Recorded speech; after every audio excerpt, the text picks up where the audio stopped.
Hi, everybody. I'm here today with Chris Lockyear, the former Secretary General of MSF.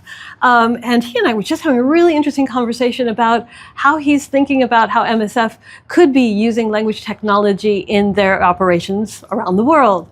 Super excited. Chris is a great guy. Welcome, Chris. Thank you.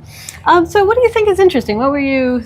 Well, I think working for an international organization, an organization that works all around the world in over 70 countries with staff from all of those countries, understanding each other, understanding the communities that we work with is fundamental to the work, and language is a key element in that. Yeah, and understanding, sure. And understanding. I mean, that's the thing. I think it goes beyond language itself. It goes to understanding the concepts that are there and can be very nuanced and local.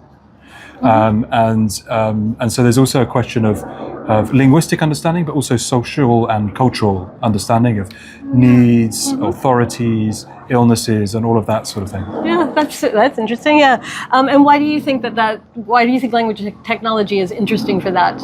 I think to the extent that it can start to break down those barriers, to get us closer to understanding the people that we work with and for, including our own teams members. Yeah. I think that can help us to better design programs, to better be better placed in terms of our programs as well, and be more at the cutting edge of where we need to be to provide humanitarian assistance anywhere in the world. Right, and like maybe you could give us an example or two, or some ideas that you have, like concretely about. I think there's. I think it's all about building trust. Because I think where we are with language technology at the moment takes us a certain way. Yeah. But I think that when language technology is wrong, it can be confidently wrong, which can lead us down the wrong road. So it's really about building trust, and I think that's about developing accuracy, but in particular nuance. And there's a lot of situations, a lot of medical situations in which we work where nuance and sensitivity are critical. If you look at situations of sexual violence, domestic abuse, often in clinics in places like Sudan or Central African Republic, where there's a lot of euphemism that's used.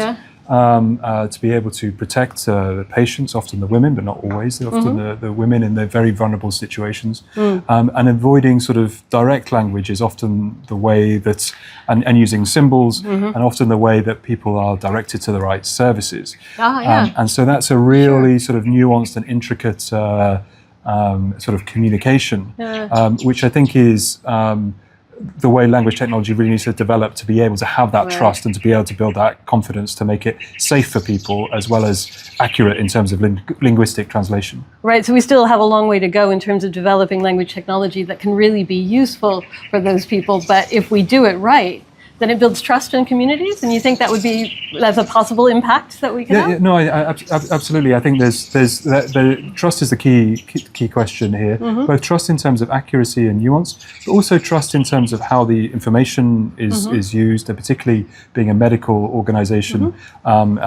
patient data, patient information. We need to ensure that there's trust and confidence in that privacy and confidentiality as well. And so if we can pull all those things together, then it can help to cut down barriers. It is helping to cut down barriers, but particularly in the most sensitive of contexts, it's all about the nuance to build the trust, I would say. Wow, super interesting. Thank you so much. You're most welcome. And that's what's interesting.